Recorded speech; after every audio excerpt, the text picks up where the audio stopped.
Live with CDP Sports Talk, a weekly sports and entertainment podcast sponsored by Barry Cullen Chevrolet. Live on YouTube, Facebook, Twitter, Twitch, and LinkedIn. And on audio via Apple Podcast, Google Podcast, Spotify, Anchor FM, iHeartRadio, Amazon Music, Radio Public, and TuneIn. Now, here's your host, Chris Palme.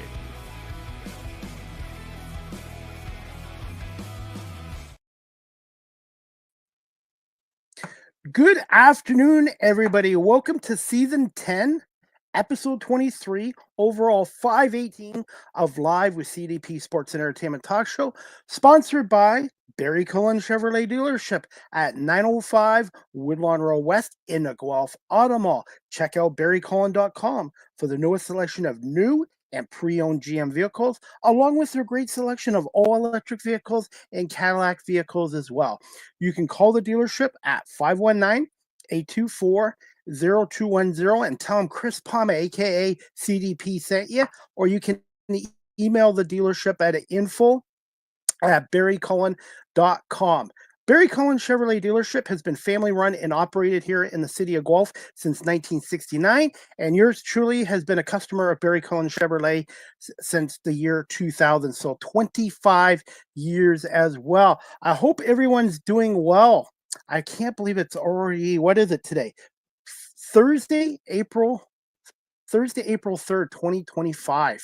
And we just had a bit of a snowstorm and freezing rain here yesterday. And today is now plus 18 and feeling like Florida weather. So one day we get winter, the next day summer type temperatures here in Ontario. But I just want to say thank you to everyone for watching this live stream on Facebook, LinkedIn, YouTube, Twitch, Twitter, and Instagram, and on my audio platforms as well. And I'm looking forward to my guest today. This is her first appearance. I met her through LinkedIn, and her name is Flo LaBrado. She is a leadership and career development coach with Olive and Grace Leadership Coaching Program, and she's also a product manager, senior manager, and she's based out of the great state of Florida. And we're going to bring on Flo LaBrado right now and talk a little bit about her coaching and career development career as well. Good afternoon, Flo. How are you? Hi, Chris. I'm doing great. I'm doing well. How are you? I am doing good. Our weather here today is much better. It's sunny and a lot warmer than it was yesterday here in Ontario. Yeah, that definitely sounds like Florida weather. It's what I have here. What part of Florida are you in? I'm in Tampa. So I have the city. I live smack in the middle of the city. So I have the city life, I have the activity, but I'm close to the water. I get the sunshine. It's really nice. Well, except for, the tough points of hurricane season. Absolutely. Hey, I got to ask you this. What do you love about Tampa the most? And my niece a year ago did some airplane. She's going to be a pilot. So she did some schooling down in Tampa for over 1 year down there too. That's right here. Yeah.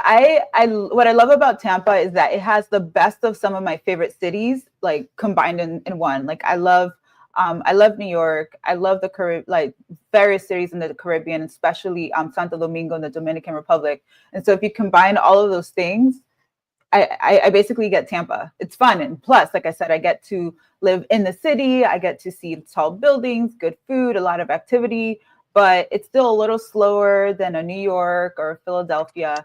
It's just right for me. What's your favorite food in Tampa Bay area? And when again is hurricane season in Florida? Is it usually between August and November? Oh, it's longer. Hurricane season technically begins June 1st and does not end until November 30th. It is very long, but it's most active like August through October. So we usually don't worry June and July.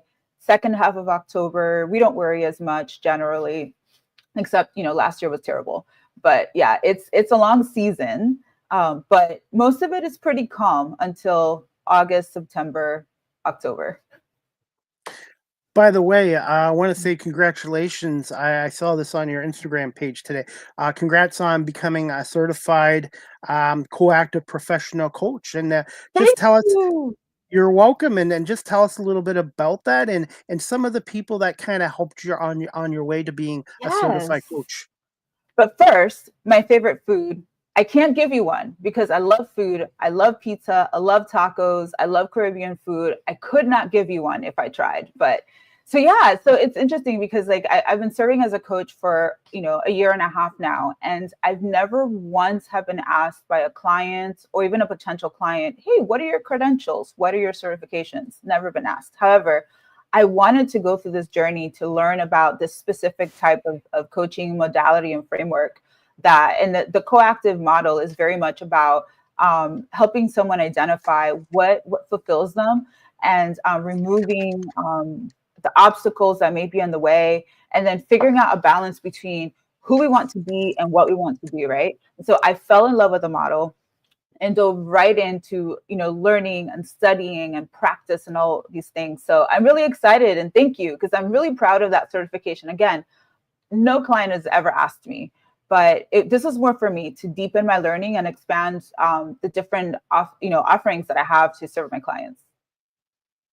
What was the process like getting certified? And for those people that are watching, how important is it when you look for a development and leadership coach to have that certification as well to add to your Oh, credentials? this is some good questions. So the process was very rigorous. And this is what's tricky, that anyone can say that they're a coach. Anyone can, without experience, without preparation, can decide that they're a coach because it is generally unregulated industry. And anyone can say, I'm a coach, and then go off and do their best, but potentially cause harm. So, but having this process is very, very rigorous. I'm talking about over a year and about a year and 4 months, about 200 hours of training, and so many hours, dozens of hours of practice and supervision and feedback. It's a very, very rigorous process. So when someone earns that CPCC certification, a client can trust that the individual has had rigorous training, various people assess their skills, and that they're going to be in good hands in that coaching engagement. So and I think it is important, and that lends to your question too, like, is this important? Again, I've never had a single client ask for a credential. However, I do tell people when they're shopping or looking or interviewing people to hire a coach, to ask very important questions, like not only the years of experience that the coach has, but also their coaching philosophy or their coaching approach. And I would add to that to ask for what credentials or experience they have that qualifies them, because that coaching relationship is very intimate. With a coach, is not just someone telling someone else what to do. It's not just training. It is a very intimate relationship in which there is open dialogue, and the client can share all of their concerns, their fears, their thrills, everything. And so in order to have a healthy relationship where the client can be very, very open and vulnerable and transparent, and the coach earns the right to challenge and nudge the client towards their goals, there needs to be some qualification there. And not to mention that it's also important to ask about real world experience. Most of my clients come to me for leadership coaching. Maybe they're a very, very good manager, but they want to strengthen their people leadership skills. Or maybe someone who is feeling stuck in their career and they want to shake things up, but they don't really know what direction they want to go. Those are usually my clients, right? So it is important that I have experience working in corporate leadership. I also get a lot of clients that are tech inclined. So because I can support them because I understand what their work life is like, because I've led and currently lead a product team in a technology organization. So it is important to look for experience. If someone wants, for example, a coach that is focused on health and fitness, to know that the coach has experience in health and fitness, whatever that is. Do you feel the industry should be regulated as well? Oh, that's a good question. I say yes and no. On one hand, I think that it's important for coaches to voluntarily submit to something. For example, the International Coaching Federation, which is not a government organization, but it is like the world's leader on what are considered coaching standards. And so it is important for coaches to show that they are submitting to some kind of oversight or auditing process, so that the client can know the code of ethics, the expectations of professionalism, and that if something is, is not going well, that they have someone they can appeal to. So like I am a member of the International Coaching Federation, and I tell all my clients like that at any point I can be audited. And so I want them to know that the standards, the ethics that I voluntarily submit to, so I'm not just out here, running wild or whatever. We can get into a conversation about how do we regulate this through government. Then at that point, we're getting into not only state, but individual country governments, and how do we organize all of that? But at the very least, there is an International Coaching Federation. And I highly recommend for anyone who's looking for a coach, ask, does the coach have either a credential through the ICF, or at the very least, are they a member of the ICF, so that they're voluntarily submitting themselves to audits? Huge difference. How important is it to establish a rapport and a trust with your clients? Oh, that is critical. That is essential. That trust, that intimacy requires trust. I mean, I know I wouldn't be able to have an open conversation with someone if I don't trust them, if I don't trust their skills, if I don't trust their intentions, and especially confidentiality, because as a coach, like everything my clients say to me is 100% confidential, or I should say 98% confidential. The exceptions are if there were a credible threat to harm themselves or to harm someone else. And obviously there is a responsibility to break that confidentiality for the good of the client. But other than those extreme situations, that confidentiality is essential in order to have transparent, really juicy conversations. I mean, imagine if, someone, for example, maybe they're thinking about leaving their job and they were constantly worried about the current employer being aware. If there was concern that the coach would break confidentiality, they wouldn't be able to talk through that.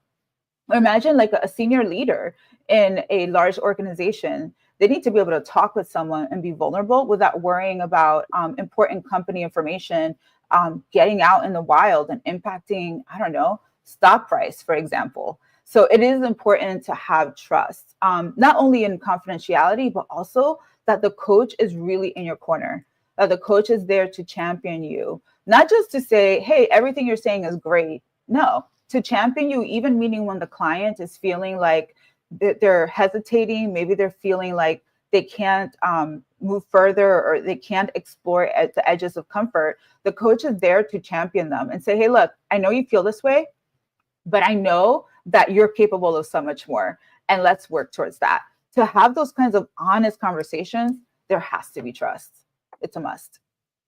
I know with this show, not just speaking is important, but listening. How important is listening skills in being a leadership and career development coach? It is a basic skill. It is so basic. And I'll share with you that, and especially in the coactive model, there is 3 levels of listening that we talk about that are really important. So think of the first level of listening as not even listening to the other person, listening to self. What am I thinking? What are my thoughts? How do I sound? How do I feel? And that listening is very internal. But that means that I would be completely missing what you're saying if I'm just listening to my own internal thoughts, right? Then there's the second level of listening, which is being very connected with the person in front of me, where I'm listening to their words. I'm listening to where they're coming from. And that's really, really good listening. We want to hang out there. Yet there is another deeper level of listening, and we call that level 3. At level 3, as a coach, and really even as a leader, as a friend, I'm listening, yes, to what the person is saying, but I'm also listening to what is not said. Maybe it is a pause before they respond, or maybe it's the body language, or maybe the words are saying one thing, but their shoulders drop and say something else. So that level 3 listening is so much bigger. Even being aware of how the words and the way that the other person is communicating impacts me, that level of empathy and connection, that's a much, much deeper level of listening. And a really good coach spends most of their time in that level 2 listening to what is being said, but also that level 3, listening to what is not being said, but is just as important. Yeah, listening is foundational. You just said a word I wanted to use, and it seems to be lacking in our society today, no matter where you are in the world. And the word I'm looking to use is what you just mentioned, empathy. How important is it Mm. for a coach, a leadership and Ah, career development coach to have empathy as well? yeah, for really any coach, for any reason, empathy is foundational. It is important. And here's what I mean. Like, I think we often mix up empathy with sympathy, for example. Sympathy is like, oh, I feel bad for you. It's almost like looking down on someone, and which doesn't feel very good, because sympathy might feel like, oh, someone's feeling that way about me. They're looking down at me. And as a result, sometimes we want to run away from sympathy. However, empathy is different. Empathy is being able to put myself in someone else's shoes, even if I'm not there. And it doesn't even require knowing exactly what their life experience is. For example, let's talk about sports. I am not athletic at all, unless we're talking about Quidditch, because I'm a Potterhead, right? I'm not athletic at all. Quidditch, MMA, that's all I know. I because I don't compete in sports, I can't relate to someone who has lost a match. I don't know what it's, excuse me, I don't know what it's like to lose a match. However, I've also had losses in life, and I can relate to that feeling of loss, of disappointment. And so maybe I don't know exactly what it's like to lose a match, but I can put myself in someone else's shoes and know what that disappointment feels like. And that's what empathy is about. It doesn't mean we have to live identical lives or have identical experiences. It's about being able to connect at that human level, to understand one another's emotions.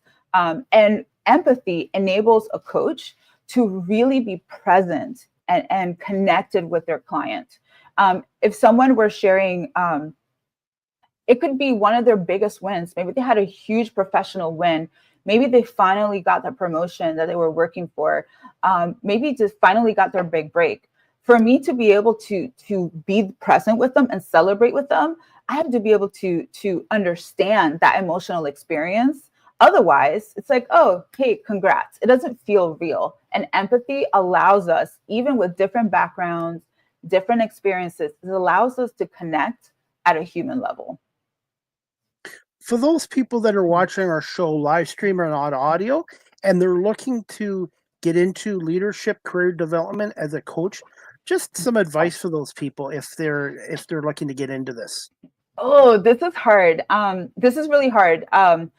First, I encourage to really be honest with yourself, because this work of coaching, yes, there is coaching, and I enjoy having those 60 minutes with each of my clients, but that's only about maybe 50 to 60% of what I do. The rest of the work is entrepreneurship.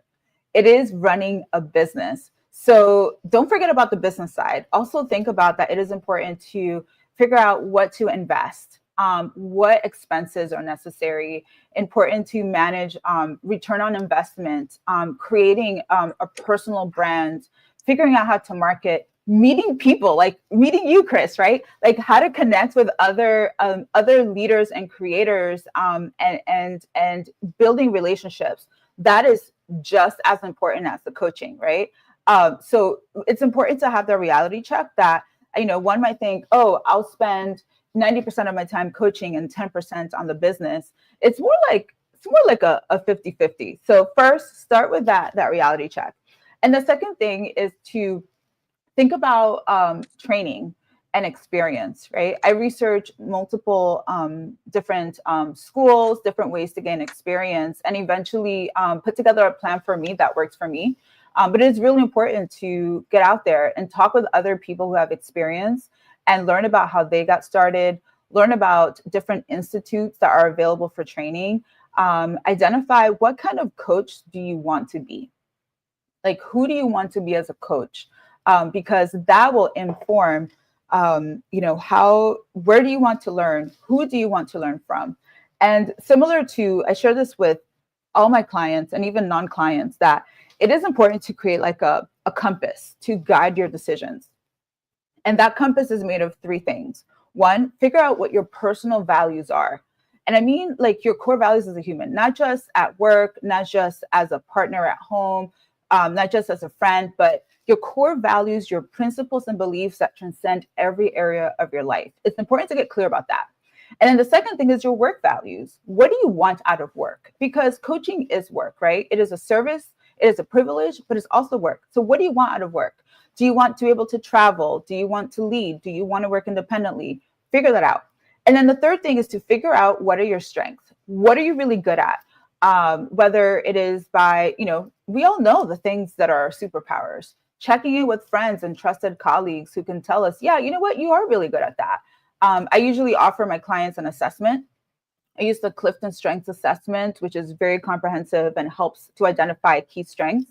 But then you take all those three things together, your values, your work values, and your strengths, and combine them to create a sort of compass to guide all your decisions, such as, how do I want to market myself? How do I want to interact with people? What sort of clients do I want to attract? What kind of coaching do I want to do? So all of those things are important to sort out. But a really good way to sort that out is to have that self-awareness and have your compass that helps you navigate through all of that.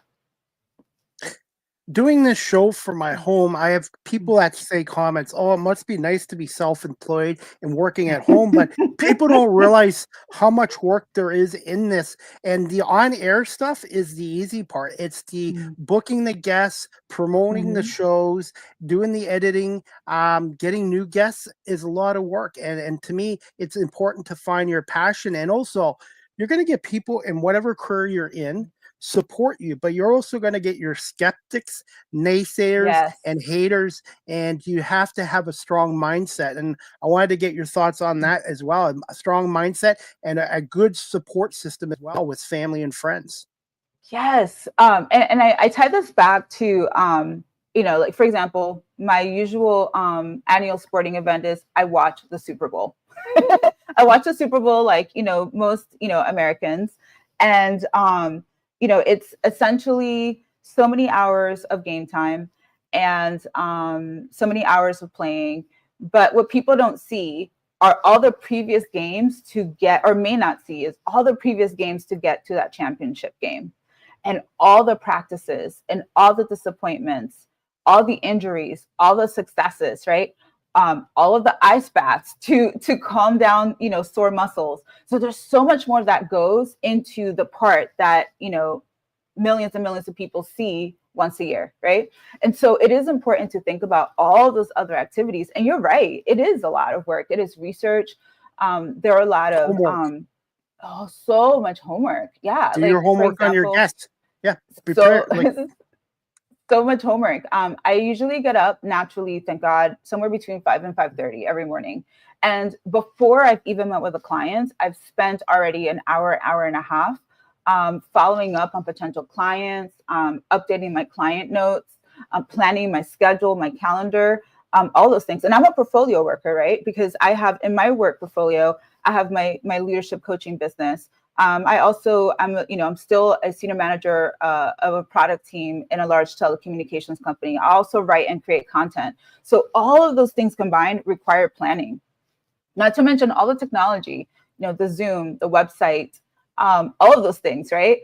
Creating graphics. It's a lot of work. And you're right. Sometimes we might get discouraged, might hear from people, oh, you work too much, or why don't you hire somebody to do some of this for you? I'm like, well, that costs money.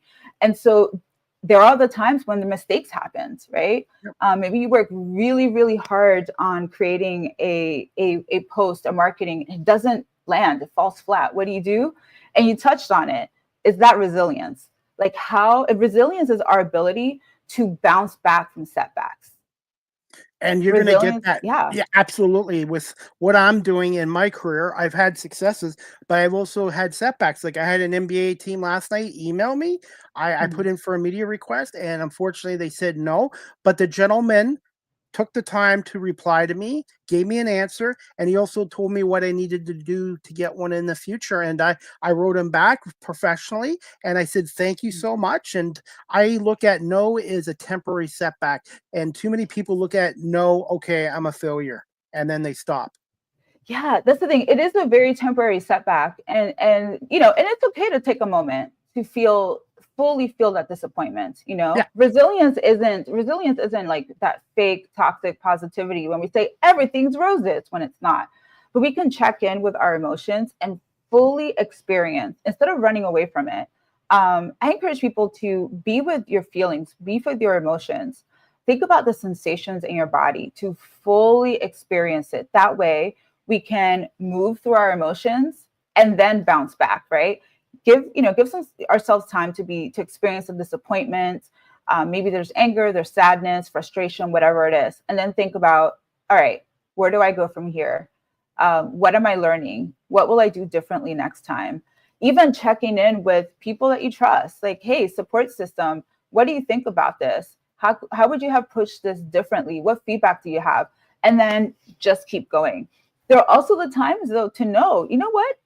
Maybe this is it. Maybe this is not a good idea. You know, sometimes it's hard to know. The sunk cost bias is so big, right? Sometimes we know when to walk away from something.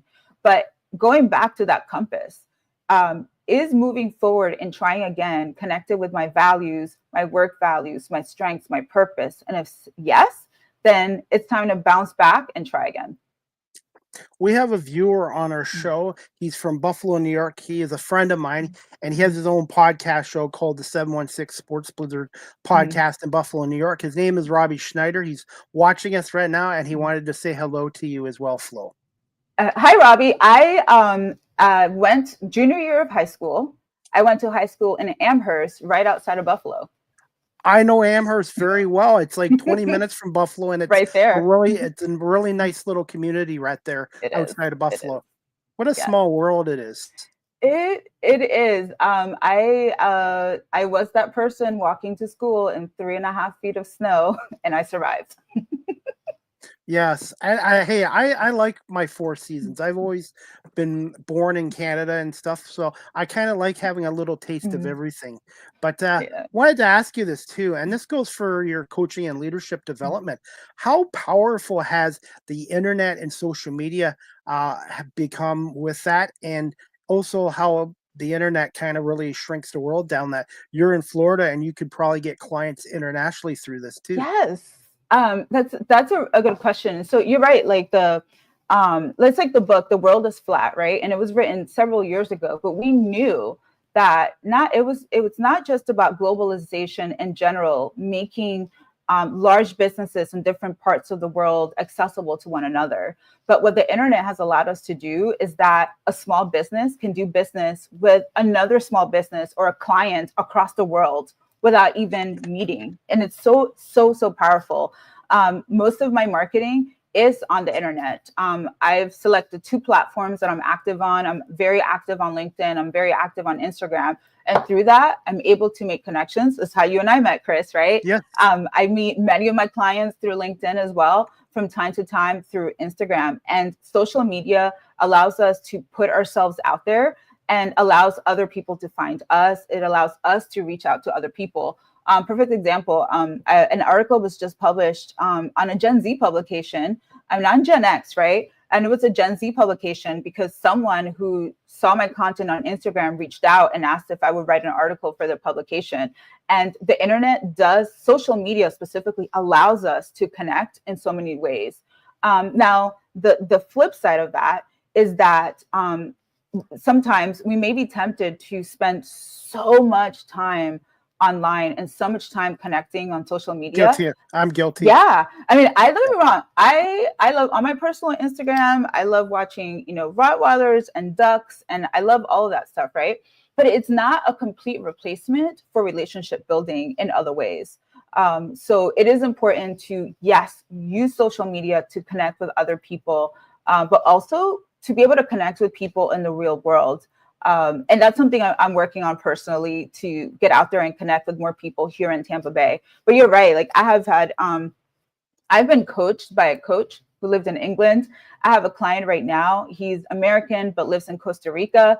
And I'm able to serve clients in multiple time zones because the internet allows us to be so connected in a way that just wasn't really possible 25 years ago. It can be a really good tool if you use it the right way. And my last show I did Absolutely. with my co-host and one of my guests, um, she was on the West Coast, Marlene, my co-host, and Mhm. my guest was from East Coast of Nova Scotia. So I did one show with three guests on three different time zones. So that's another thing too. It's fun. It's fun. But it also makes work-life harmony a little bit of a challenge, right? Because we might be tempted to work beyond the number of hours that's healthy.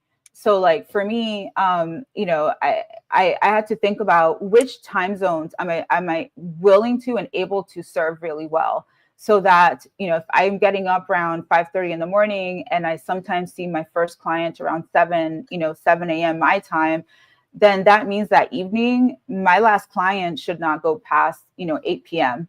Or also how to build recharge time in the middle of the day so that we can remain productive instead of burning out by trying to serve everyone across the world at the same time. Here's a funny story. When I started doing this 5 years ago, it took me a while to get guests on, but that's Mhm. normal when you start a new Right. career. It's It takes normal. time. One of my first guests was a ventriloquist, female ventriloquist from Australia. So I ended up having to coordinate the zone change. I guess Australia is about 14 hours ahead of us. So I ended up doing a show with her at 4 o'clock in the morning. So that's important too Whoa. to know the time zones and communicate with your clients no matter what you're doing.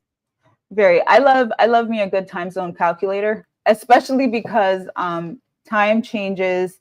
We have daylight savings. We observe daylight savings in the United States. Other countries have time changes, but they're not at the same time. So some time of the year we might have a 2 hour difference, then a 1 hour time difference, then back to 2 hours. So it's important to be aware of that. And if we are getting up extra early, to find ways to recharge, because overextending into our purpose without having some kind of boundaries for ourselves can lead to burnout. And I wanted to ask you about that too. And it's just not in one career. Burnout can happen at any career. So it's important to have a good work life balance. Just thoughts on that. Oh my gosh. So I agree. And I prefer the term work life harmony because when I hear Okay. work life balance, it implies, and there's nothing wrong with work life balance, it's just my personal philosophy. When we hear work life balance, it implies that we're balancing two things. I picture like a seesaw, right? And that if work is here, then the rest of life is here. Or if life is here, then work is suffering. And I think more of a harmony where we can integrate all of the different aspects of our lives and come up with an ongoing balance among all of those things, an ongoing harmony that works for us. For example, someone might, not be a morning person. And that, That's me. getting up in the morning is not their thing, right? So maybe, having a later work schedule makes more sense, and having maybe in the evening might be a good time for reading and studying instead of early in the morning.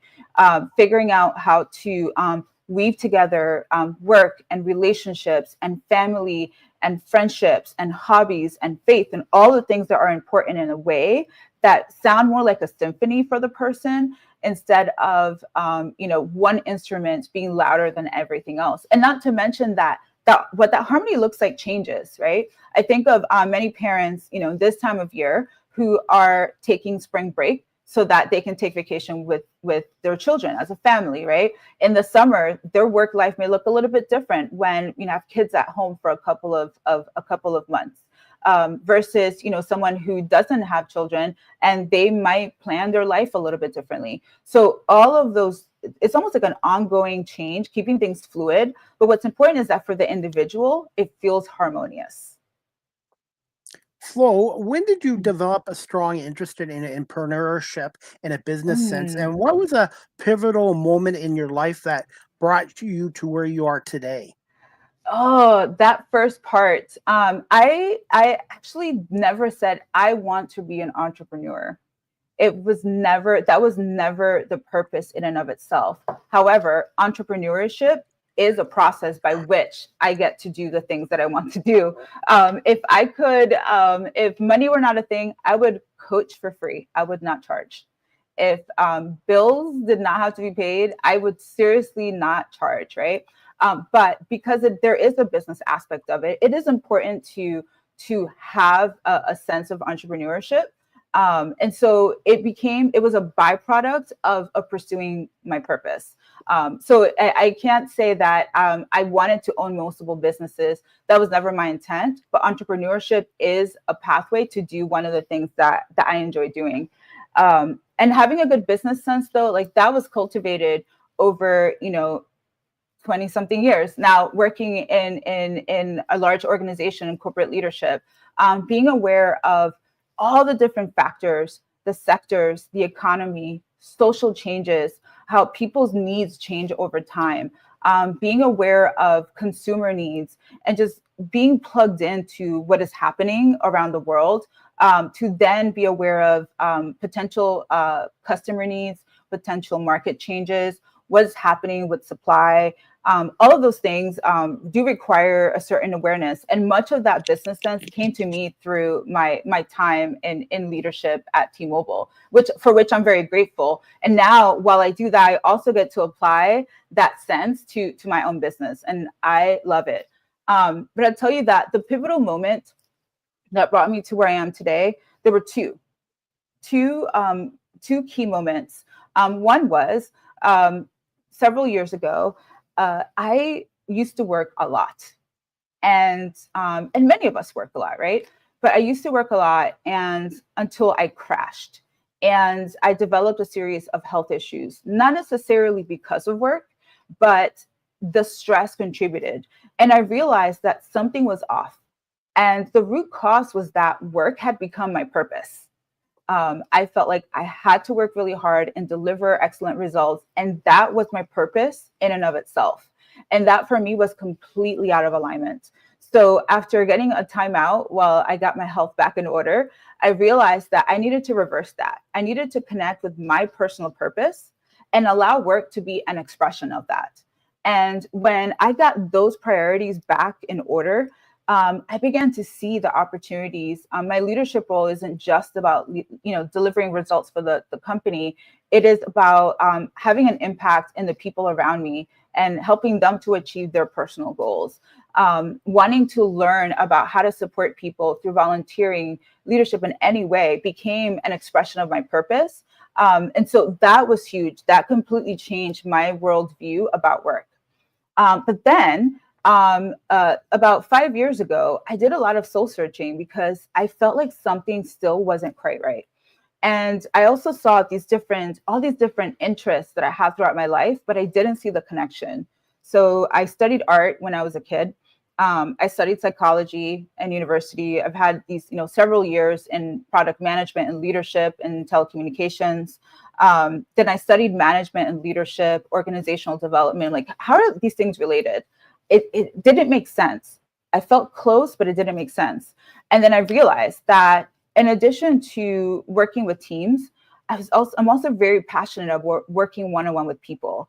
And that's when I realized like all those different interests, where they overlap in that sort of Venn diagram was coaching. And when that light bulb finally turned on for me, I remember talking about it with my husband and with close friends. And for them, it was like, oh yeah, that makes sense. Of course. For me, it felt like this big revelation, but other people already saw that in me.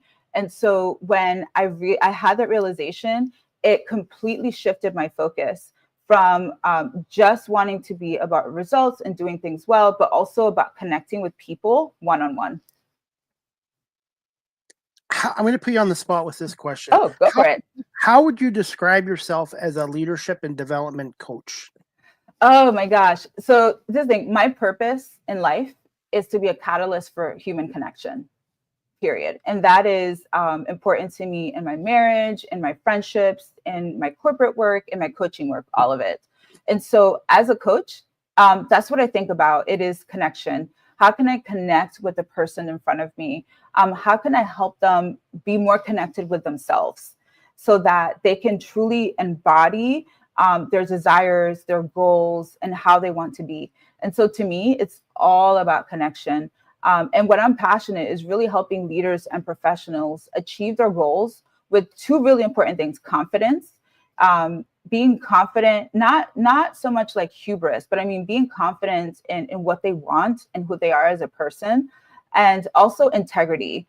Instead of having these fragmented lives where we separate our work persona from our family persona and then turn into a totally different person when having beers with the friends, and then a totally different person in a different area. My desire is for people to live integrated lives. And so, which is again about connection, about being connected with self and being connected with others. So yeah, you would think that if someone comes to, hey, I feel stuck in my career, I want to come up with, create a plan to get to where I want to be. The conversation isn't just about going to school, building skills.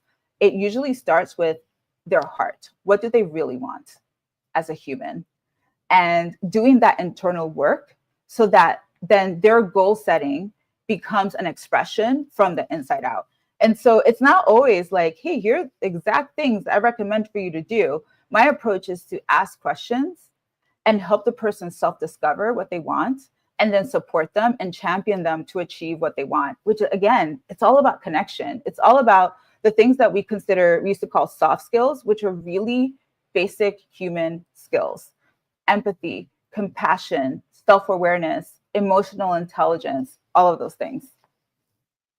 As good as this technology is and has a lot of good tools, I wanted to get your perspective. Do you find that this technology has kind of shrunk people's social skills and how to deal with human beings face to face?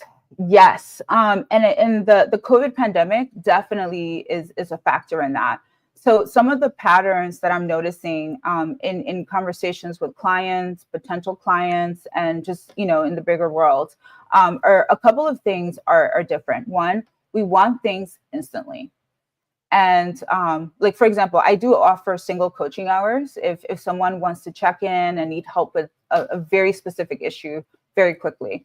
But the coaching process takes weeks. It takes months, right? But people want quick fixes. As a result, we tend to focus on productivity and behavior instead of doing the internal work from which behavior and also productivity can then propel, right? So wanting those quick fixes results in surface level work, and then not being able to understand why we can't get permanently unstuck. You know what I mean? The second thing too is communication is just very different, right? When we were growing up, we knew that it's important to have conversations and build relationships and build a strong network of supporters with mutually beneficial support. What I'm noticing is that young Gen Z is struggling with that a bit, right? They're almost treating as their communications on social media as a substitute for real connection. And as a result, are missing those relationships that can help them to open doors into different opportunities or even expand their worldview. And as a result, I encourage people, let's do the things that feel very uncomfortable. Let's get out there. Let's have conversations. Step out of your comfort zone, and I've done that the Yes. last 5 years. If you're not You if you're sure not have. if you're not stepping out of your comfort zone, you're not growing as an entrepreneur or a business. Yeah. And I think about like your journey, Chris, right? You're very passionate. You figured out what your passion is and you set out to do it, which might be uncomfortable at times. There are the highs and the lows, but you feel very committed to that. And through that, you're also connecting with people, which is, I'm so glad that we met, right? But imagine someone who is completely digital native. Their entire world, their entire life experience includes the internet and social media. So how do we encourage one another to step outside and see the world in like real vivid colors instead of, only through this? This is great, don't get me wrong, but there's also so much more. And that's why when I do my media work for these professional sports teams, I'm at the arena or stadium and I'm around fans, I'm around athletes and coaches and doing The live energy. interviews. Yeah, and as much as I love doing this virtual show, when I do my live in-person interviews, I have to even listen more and think on my feet even more than this show. Yes, it's so different. And like I meet, so in my corporate work, I work hybrid. I work with many people across the United States and different parts of the world. And many I will never meet in person. but we can still have very, very good relationships. But I also enjoy getting to see people in person. And with my coaching work, most of my clients I see virtually on Zoom. Some clients I see in person that happen to be local in Tampa Bay. And there are times when, and this is interesting, we'll do a coaching conversation only by phone, where we don't even get to see each other. And which is the way that coaching used to be before, Zoom became as popular as it is. And what I find is that there's such different ways of listening, whether, visually seeing someone's body language and taking in what they're saying, or listening to the sigh or the rate of how their pace of speech changes. All of those things are important, just like being together in person and you feel the energy of the person who's sitting before you. I love all of that. It's so much fun. What type of services do you offer? And how did you come up with the name Olive and Grace Leadership Coaching? And how important is logos and branding for your business too? So good. Those are 3 good questions. So the services I offer, I primarily offer 2. I offer individual coaching. So they're all one-on-one sessions, 60 minutes each session, whether in person, Zoom, or phone. And I focus on 3 areas. There's leadership coaching. And leadership doesn't only mean managers. It's anyone who is in a position to influence or wants to be in one. That's leadership coaching. Then career development, someone who maybe wants to get unstuck and create a plan to move forward in their career. And I also do some life coaching. I don't market it very much, but I do have some clients that see me for life coaching. And I also, the second service is team. So I also work with teams, whether it's to deliver, for example, a workshop to build trust in teams, help diagnose potential team issues, organizational health issues. I do that as well. So yeah, those are the 2 main services. And I do build custom workshops depending on what's needed. And I forgot, what was your second question? How did you come up with the name? Oh, the name. This is so much fun. So I already had website, everything built, but I couldn't publish it because I still didn't have a name. And I knew I wanted to have the word grace in it because anything related to people requires grace. Being humans, being together is messy, it's uncomfortable, it's thrilling, and all of that requires grace. And then, but that wasn't it. Like I needed something else. And so a good friend said, hey, stop worrying about the name, take a break and it'll come to you. And so my husband and I were in Greece for our 15th wedding anniversary. And we are standing in front of, right outside of the Temple of Athena, there is this olive tree that just looks like a regular tree. And it turns out that tree had burned hundreds and hundreds of years ago in a huge fire, and somehow it grew back. And I remember thinking how the olive branch was woven together as a symbol of victory. Olive oil is also a symbol of healing. And then I'm standing in front of this tree that was resilient and grew back after a fire. And like, that's it. I remember in that moment, I knew the name of the business would be Olive and Grace Leadership Coaching. And we returned home, and 2 days later, the website was live because it felt real. And to me, Olive and Grace is about the balance of strength and resilience, but also having the grace for one another in everything that we call humanity. That's what it's about. For those people watching on live stream or on audio and that they're interested in your services, what's the best way for them to contact you? Thank you for asking. So 2 ways. I'm on LinkedIn 6.5 days a week. So you can always send me a note on LinkedIn. You can find me as Flo LaBrado, Flo LaBrado MSML, but really you can find me just look up Flo LaBrado on LinkedIn, and I'm pretty sure I'm the only one you'll find. And please send me a message there. Happy to chat, and we'll set up some time to talk. Also, you can email me at flo@Olive and Grace Leadership Coaching, or visit my website, oliveandgraceleadership.com. Any of those ways, I'm happy to talk, happy to connect to see if I can support you, or if I'm not the right person for you, I might refer you to a colleague that might be a better fit. And right now, LinkedIn and Instagram. Any plans to go on TikTok or Blue Sky in the future? That's a good question. So I technically have a Blue Sky account, but I'm not very active on it. I don't know about TikTok. I've thought about it, but the time commitment to maintain multiple It's lo- platforms will be really hard. it's So lo- because of that, yeah. So because of that, I decided to focus on too. LinkedIn and Instagram. But hey, you never know. Yes, I focus on 8 media platforms right now, and I find it's enough because for your site to be effective, you need to post consistently, and it is Yes, time consuming. And unfortunately, I'm the only one that wears all these hats. So, and I'm sure you understand that too. So, but one completely. thing, what you're doing, whatever career you're in, consistency is huge. Absolutely. And it is, and that consistency, even when it feels difficult, even when those moments when it's harder to hear the people that are cheering you on, keep going, continue to be consistent. Like we mentioned earlier, like sometimes, we want things to be faster. We want a quick fix, but really a lot of the transformations and even innovations are not these big hits. They're consistent, step by step over time, and wonderful things happen. Is I call it trust the process. Just like with Yes. what I was like with what I did 5 years ago, I wasn't just going to start this career and all of a sudden be on a radio station or a TV station. It took me time to get guests and develop my reputation, and I'm also not focused on the ratings right now. I'm focused on having good guests and good shows, and the ratings and the views will come with time, and that's the way it is. It like in any career, you're right, because people when they start a new career, they want instant success, but it doesn't Mhm. happen overnight. It takes time and a lot of hard work and dedication. Yeah, and what I'm hearing and everything that you said is conviction. Having that conviction and integrity and honoring your process and honoring your passion, that conviction will take you very far. And finally, as we wrap up our show, Flo, what are some fun facts about Flo Labrado and the state of Oh. Florida?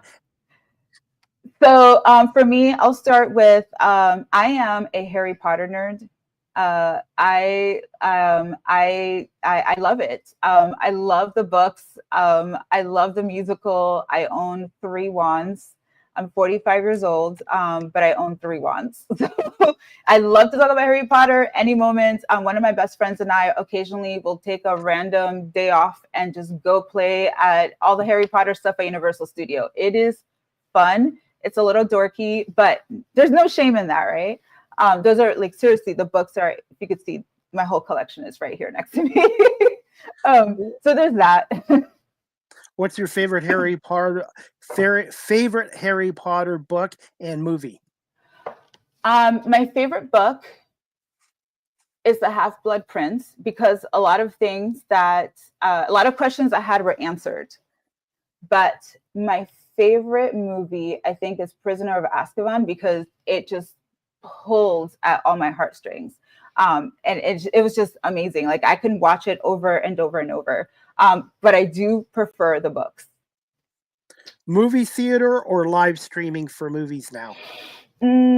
Live streaming. So I can watch in the comfort of my home in my pajamas with some takeout and my dogs and my husband for sure. I still like the movie theaters because of the big screen and all that too as well, and they seem to be disappearing too.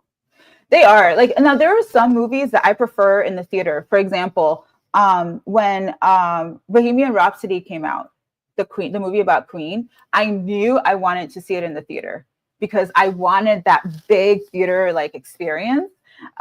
Or some of the Marvel films, of course, I saw Endgame in the movie theater. You had to, right? But others like, yeah, I'll stay home. I'll stay home and watch it in my sweatpants. I'm not sure how much of a sports fan are you, but are you going to be watching any of the Final Four basketball this weekend, women's or men's? I am not. I will be the odd person out. I rarely ever watch sports. I used to follow MMA, specifically the UFC, before it got really big and corporate-y. That was my jam. But I will be, although I know I'll be hearing about it for a while, and that some of my friends are going to be unavailable for the next few days because it's all about the Final Four. And I almost didn't answer that. So a fun fact about the state of Florida. Florida is wild. I don't even know what to say about Florida. But I will say that Florida has some of the oldest American institutions, and nobody cared about the state until the 1970s and 1980s. And people can joke around, but Florida is becoming cool. Well, specifically, Tampa Bay is. And finally, I do this with all my guests. It's a new segment called Ask CDP a Question. Do you have a question for the host before we wrap up? I do. So this is my question for you, Chris.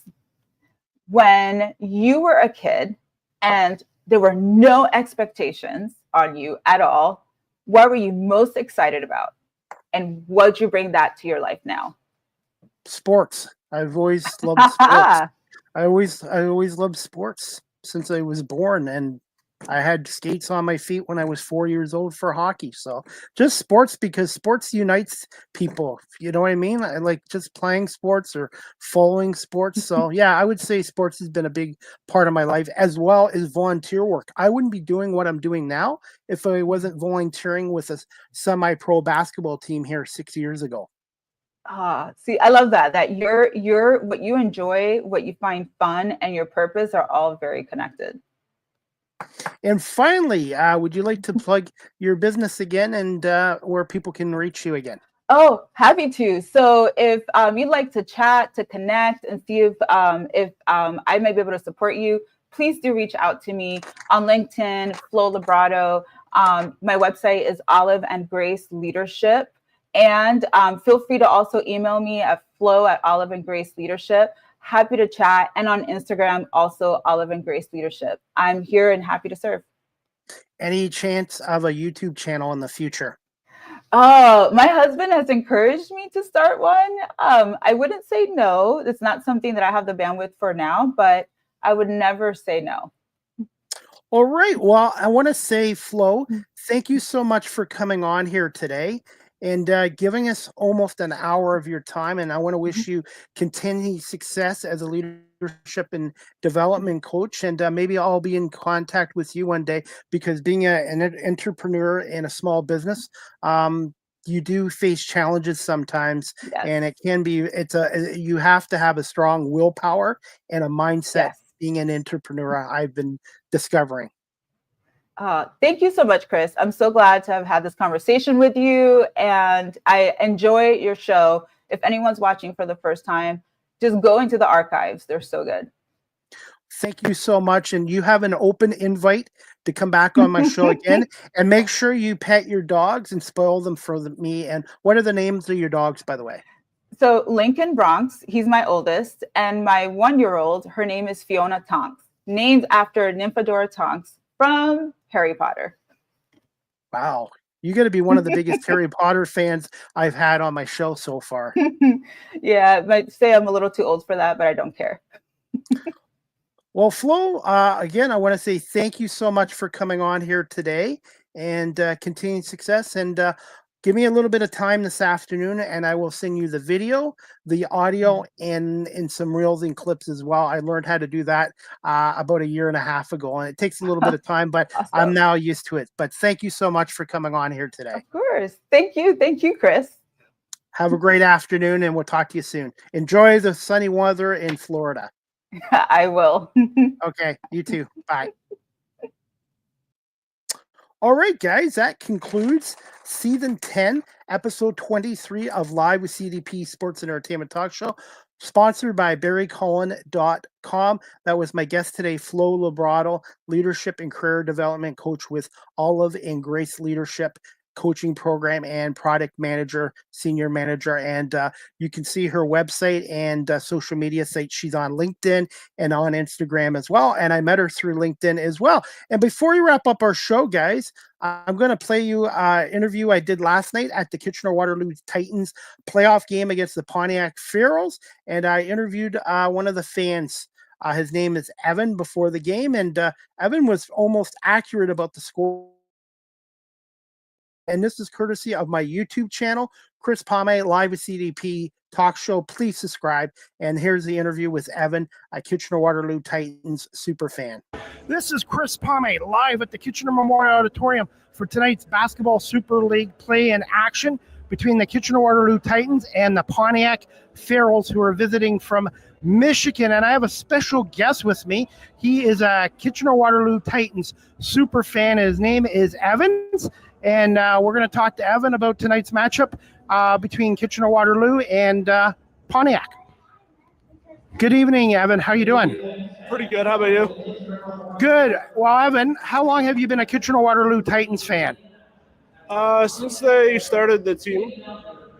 Back in 2017. What makes the Titans so fun to watch here at the Kitchener Memorial Auditorium? Why do you enjoy it so much? Just the fans. They always cheer loudly and support the team. What are your thoughts on tonight's matchup between the Titans and Ferals, and the winner gets to play the Windsor Express tomorrow night in Windsor at the WFCU Center? Just thoughts on tonight's game. For me, it's going to be a great game.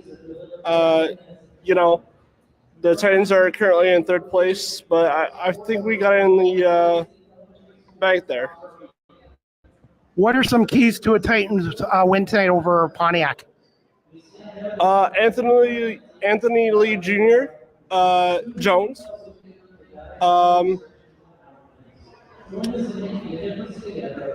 Yeah, pretty much. This is not really an up for debate, but I really do believe that the KW Titans will achieve tonight's win.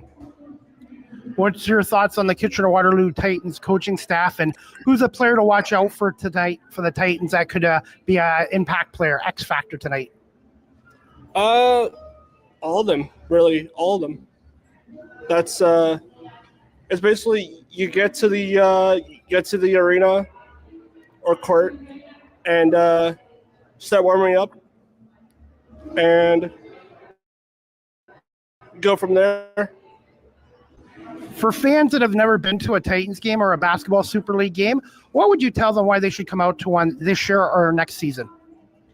To be honest, the season's almost over, and the season's almost over, and I think this is gonna be a great game to watch. And who's your favorite all-time Kitchener-Waterloo Titan? And what are some of your favorite basketball songs they play here at the Odd by DJ Penny? Everybody clap your hands. X Factor.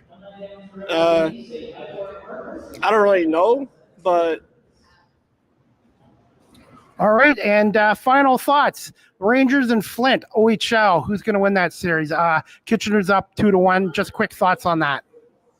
Well, we won our first two games here. Last night they were in Flint, lost unfortunately. So Game 5's here on Friday night, starting at 7. All right. And what's the final score going to be tonight between the Titans and Ferals? Give us a prediction, Evan. Well, from what I heard is that the Ferals aren't really good. So I'm going to go 120 for the Titans and 60 for the Ferals. All right. Well, Evan, you're a huge fan of the Kitchener Rangers, Kitchener-Waterloo Titans. I want to say thank you so much for coming on here, and that is a really cool jersey, number 34. That is awesome. Let's see the back of it. Oh, perfect. Perfect. And good luck to your Titans tonight in Kitchener Rangers. Evan, thank you so much for doing this interview. You're welcome. Thanks a lot. That was Evan, a super fan of the Kitchener-Waterloo Titans, and they won last night 121-86 over Pontiac.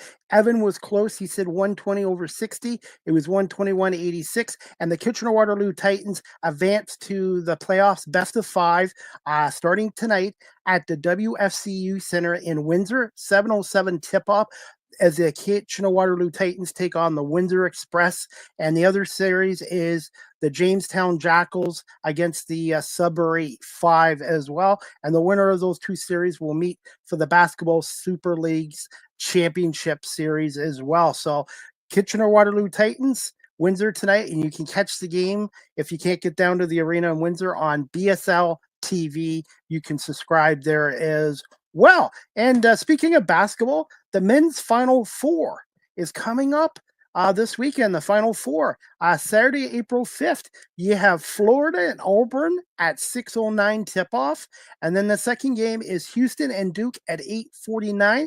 All four teams are the number one seeds in their conference. So Florida and Auburn at 6:09, Houston and Duke at 8:49. The winners of the Final Four will meet for the NCAA Men's Championship, I believe, on Monday. And I'm going to pick Florida since my guest was from Florida today. And the other matchup, I'm going to go with Duke. I'm going to say Florida and Duke will meet in the men's Final Four championship. And the women's is coming up soon too as well. Before I wrap up this show, guys, the next live with CDP Sports and Entertainment Talk Show, sponsored by Barry Cullen Chevrolet here in Guelph, is going to be tomorrow, Friday, April 4th at 11 a.m. with my special guest, Allison Burke. She is the owner and CEO of Oxford Learning Waterloo. She's an actress, a voiceover artist, a model, and Allison is also a major sponsor of the Kitchener-Waterloo Titans. So we're going to talk to Allison about being a business owner of Oxford Learning in Waterloo and a little bit about her actressing career, modeling, and being a voiceover artist, and how she became a sponsor of the Kitchener-Waterloo Titans of the Basketball Super League as well. So Friday, April 4th, 11 a.m., Allison Burke will come in, and she is from the Kitchener, Ontario area as well. So hope you guys can check in on that as well. And as we wrap up our show, guys, Live with CDP Sports and Entertainment Talk Show is brought to you by Barry Cullen Chevrolet at 905 Woodlawn Road West in the Guelph Auto Mall. Check out barrycullen.com for the newest selection of new and pre-owned GM vehicles, along with their great selection of all-electric vehicles and Cadillac vehicles as well. You can call the dealership at 519-824-0210 or email them at info@barrycullen.com. Speaking of Barry Cullen Chevrolet, it is truck month at Barry Cullen Chevrolet. Check out a 2025 Silverado LD Custom Trail Boss Custom Blackout Edition or a custom Trail Boss lease from $199 bi-weekly. That's like $99 weekly at 3.9% interest for 24 months with $5,190 down payment on an all low kilometer lease. View offer details at barrycullen.com, and remember to tell them that CDP sent you as well. Speaking of CDP, I am on Cameo. If you'd like a personalized video message from yours truly, CDP, go to cameo.com, type in Chris Pame, and book your Cameo today. And as we wrap up the show, guys, just 1 minute, we're going to finish the show up. If you're also looking to adopt a pet, check out the Cambridge and District Humane Society, 1650 Dunbar Road in Cambridge, Ontario. Telephone number 519-623-7722, extension 0, or visit their website at cambridgehumanesociety.org. All the animals up for adoption, their profiles are on cambridgehumanesociety.org. And if you're looking to volunteer like I do twice a week as a dog walker, you can fill out a volunteer application forms through their website, and they are doing a 50-50 draw every 3 or 4 months at the Cambridge District Humane Society.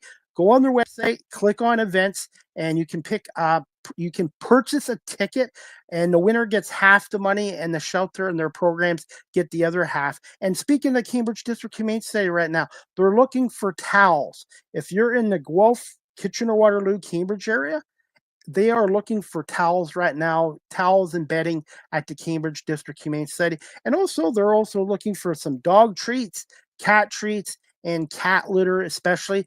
There's a great demand for items as they take in a lot of homeless animals at the shelter. So if you're able to donate cat or dog food, pet food, make a donation, please pop by the shelter at 1650 Dunbar Road in Cambridge, Ontario. Especially right now, they're looking for towels and bedding at the Cambridge and District Humane Society. They do a wonderful job down there, and I'm looking forward to going down there to walk some dogs tomorrow from 2 to 3:30 p.m. as well. Live with CDP Sports Talk is live streamed on these platforms: YouTube, Facebook, Twitter, X, Twitch, LinkedIn, and now available on Instagram. Please make sure you follow me on these social media sites. And also, I'm hoping one day that StreamYard will be able to broadcast live on TikTok as well. So fingers crossed. Speaking of my website, you can check it out at beacons.ai/Chris D. Palme. Speaking of TikTok, I am back on TikTok. Please check out my new page on TikTok at Chris Palme. I'm back up to 530 followers, and my goal is to at least get back to 1,000 so I can do some TikTok lives again. So I am back there at Chris Palme, and make sure you hit follow. I post a lot of content on TikTok. StreamYard is the official live stream provider of Live with CDP Sports and Entertainment Talk Show. If you're into webinars or podcasting, check out StreamYard.com. I've been with them for over 4 years. I highly recommend StreamYard for your live streaming services. And if you're a business, go to StreamYard.com and contact their sales department for business pricing as well. Live with CDP Sports and Entertainment Talk Show, the audio versions on these platforms: iHeartRadio, Amazon Music, Spotify for podcasters, Apple Podcasts, Breaker, Pocket Cast, Spotify, Castbox, LinkedIn, Pandora, Tuned In, YouTube Music, and Good Pods. And remember to subscribe and hit the like notification. And finally, you guys, you can email the show at Live with CDP Sports and Entertainment Talk Show at cpalme19@gmail.com. Any comments, questions, suggestions, feedback would be greatly appreciated. And also, if you'd like to tip me for my talk show and my media work, I am on PayPal, cpalme19@gmail.com, if you would like to tip the host here through PayPal as well. And finally, guys, you can follow me on Facebook, Twitter, X, Instagram, Threads, LinkedIn, Blue Sky at Chris Palme19 on Blue Sky, and also my YouTube channel, Chris Palme Live with CDP Talk Show. Hit that subscribe and like notification as well. And as we wrap up the show, I get another question. Robbie, I want to say Robbie from Buffalo watching. He has his own podcast show, 716 Sports Blizzard Podcast. Please check him out. And Evan, who I interviewed last night, is watching. Hi, Chris Palme. Thank you so much, Robbie and Evan, for watching. And want to say thank you to everyone watching this live streamed or on my audio platforms as well. And thank you to my sponsor, Barry Cullen Chevrolet Dealership here in Guelph. And that wraps it up for season 10, episode 23, overall 518 of Live with CDP Sports and Entertainment Talk Show. Again, I want to say thank you to my guest today, Flo LaBrado, a coach, a leadership and coach development coach. Sorry, I'll go over again. Flo LaBrado. She's from Olive and Grace Leadership Coaching. She is a leadership and development coach as well. So I want to say thank you to Flo LaBrado for coming on here as well. And please follow her on LinkedIn or Instagram, or check out her website again. And I will post it on the graphics as we wrap up this show. That's about it. And good luck to the Kitchener-Waterloo Titans tonight against the Windsor Express. 7:07 tip-off at the WFC Center in Windsor. If you can't get tickets, you can watch through BSL TV on live stream as well. And again, I return tomorrow at 11 o'clock a.m., Friday, April 4th at 11 a.m. with my special guest, Allison Burke from Oxford Learning in Waterloo. I hope everybody has a great night, and we'll see you back here tomorrow morning at 11 a.m. for another edition of Live with CDP Sports and Entertainment Talk Show, brought to you by Barry Cullen Chevrolet Dealership here in Guelph. Have a good afternoon, everybody.